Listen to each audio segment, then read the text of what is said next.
Hi everyone, Chillax here and welcome back to another Anchor Panic video. So as you can see before you, version 1.8 is right around the corner with the anticipated release of Crag, who will be a nature support. The structure of this video will be as follows. First we'll go over the value of these operators, whether it is worth pulling or passing on any of them. Next we'll go over the 1 week rerun banners, to go over whether or not to pull or pass on any of these. We'll briefly touch on the different skins that you can get if you're a low spender. We'll briefly talk about the nature archetype as a whole, what the future holds, and whether or not Crag has a spot in there. And then finally we'll go over Crag's kit from the CN server. She was previously named Alpine, and previously she had a breaker symbol, but she has always been a support because apparently, according to Kwa Sensei, the support symbol and the breaker symbol were swapped on the CN side. So anyways, without further ado, let's begin. Okay, so first I want to speak to the free-to-play players. Whether you are an old player or a new player, I would say that if you're free to play, you should probably skip these two banners and save your valuable crystal ashes and raid up tickets for version 1.9 next month, because in 3 weeks time it will be Chinese New Year for 2026, and they assuredly will release a limited time operator during that time, and it could be either the icebreaker Adonier or the physical defender Yunjuan, and both of these operators are meta defining, particularly Adonier on the ice team, especially now that Frost Jade is out. Ice teams are really dominating across all game modes, so you shouldn't feel FOMO skipping these operators, because you can always feel the 50-50 to either of these operators in the future. But limited time operators, once they leave their banner, you cannot summon for them again until they rerun, say like 4 to 6 months afterwards. Now if you are a whale, it's a different story. Although for me personally, I probably at most will be getting her A3, but realistically I think probably A0 with her signature sigil. It really depends. Dominica, one of the CN server players, he did mention that there's something about Ascension 6 that is kind of odd, which is that Ascension 6 increases your resolve stack limit by 1, but you never mathematically hit that limit, so the Ascension 6 is essentially useless. So even if you're a whale, Ascension 3 is probably the most you'll go up to, unless you're trying to get extra stats from the Ascensions. And then Dawalin, if you haven't failed the pity to her yet, you probably will fail the pity to her in the future. Yeah, you should probably focus on Crag if you're summoning for either of these banners. Now for the rerun banners, same story. I would say for free-to-play players, you really should be saving up for the limited operator, so skip these. If you are a whale and you're missing, say, like Ifrit's signature sigil, which I have some guildmates who are, I think now would be a good time to secure that. That way you score a bit higher on Entropy Cataclysm, because Ifrit is an important cornerstone piece in a very good quantum team for Union Siege and Entropy Cataclysm, thanks to her ability to break the tenacity gauge significantly, as well as provide energy burst buff via her talent 1, as well as a crit damage buff via her signature sigil and Ascension 3 and 6. So for me personally, actually I have Ifrit Ascension 3 already, so I might not summon on her banner. And the other two banners, I mean Flicker and Tern have been in the game for over 4 months now.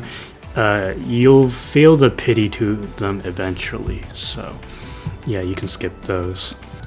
Okay, so next, talking about the skin. So Crag will come with 2 outfits. This is the $9.99 skin, in which she's taking a selfie in like a really spicy outfit in like the classroom, so she's clearly up to no good, and you're in there too, so you're up to no good as well. I like this skin a lot. It's pretty good. And then here is Tern's outfit, another one. So if everyone's using Tern on their account if they have her, so if you want your Tern to look a little different, I think this hot spring one is pretty nice. And then we also have the Battle Pass skin, which is very spicy. This is Crag's Restrained Agent outfit. Oh my god, very spicy. Definitely a skin that I'll be getting. Yeah, I can't believe this is coming to the global server, but I approve.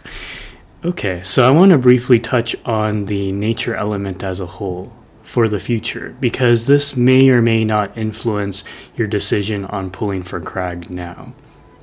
The thing is that after Crag, we have 3 more nature operators that are on the CN server that have yet to be released on the global server.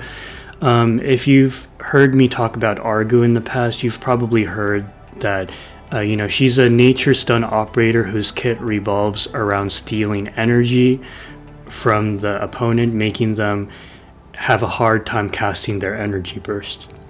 And I'm not sure if this is good enough to make her a slot on your team, and she's not a breaker, so I think she's very skippable. And then for the next operator after Hearkenwind, who likely will come on the global side in about 7 months time, Hearkenwind is a very good nature support, definitely better than Crag, because Hearkenwind gives the closest ally an extra action, which, by the way, this extra action can generate energy, 50% energy for that ally, making it so that that ally takes an extra action and can even energy burst twice in a row. So very powerful support that you can splash on any team. And then you have Lyrewood, who is a nature healer who is able to buff the attack of her allies. She's an attack scaling healer, and her skill and energy burst, they both heal. I think her skill is single target, energy burst is multi-target heal, and both her skill and energy burst can dispel crowd control and other debuffs from that target. So Lyrewood and Hearkenwind are very solid operators, but somehow I get the feeling that as more operators are released, nature will pretty much be more of a support element rather than a primary element. Yeah, so for this reason, I think highly likely Crag and Argo in the future won't really see much play on the global server. Okay, so now let's go over Crag's kit on the CN side. And as I mentioned before, she was previously named Alpine. And even though it has the breaker symbol there, she's actually a support on the CN server. It's just that the symbols were swapped on the CN side, which is very unfortunate, because I think that if Crag was a breaker, she would actually be better, because then you can splash her in, say, like a lightning team and Entropy Cataclysm to give your Abyssalicia 12% extra defense penetration. But because she is not a breaker, so it's a bit harder for her to slot her in a PvE team.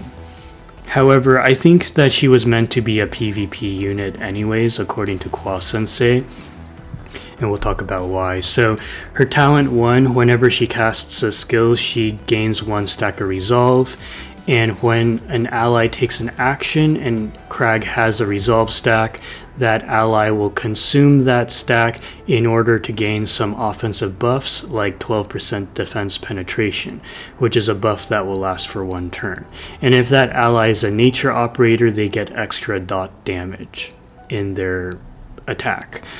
And this requires a bit of speed tuning, because if you have her at A0, she will only get 1 resolve stack at a time.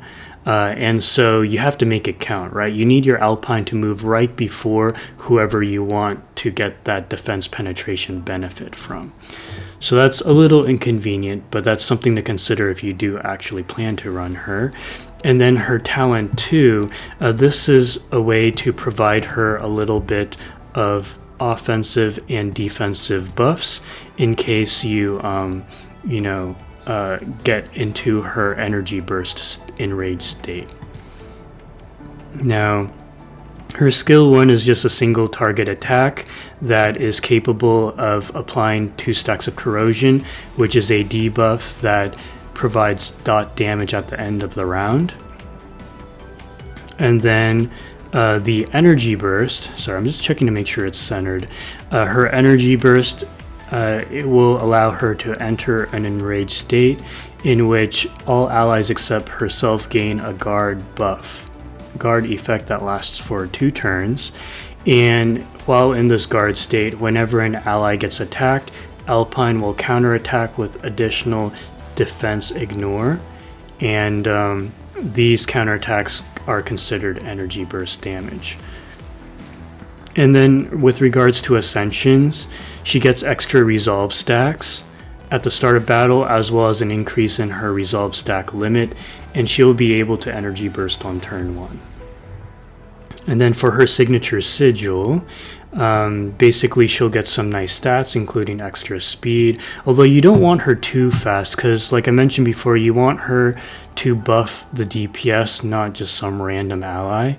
And then yeah, some base attacks, some defense ignore, and then she gives herself a guard buff, and her counterattack damage increases by 1 hit.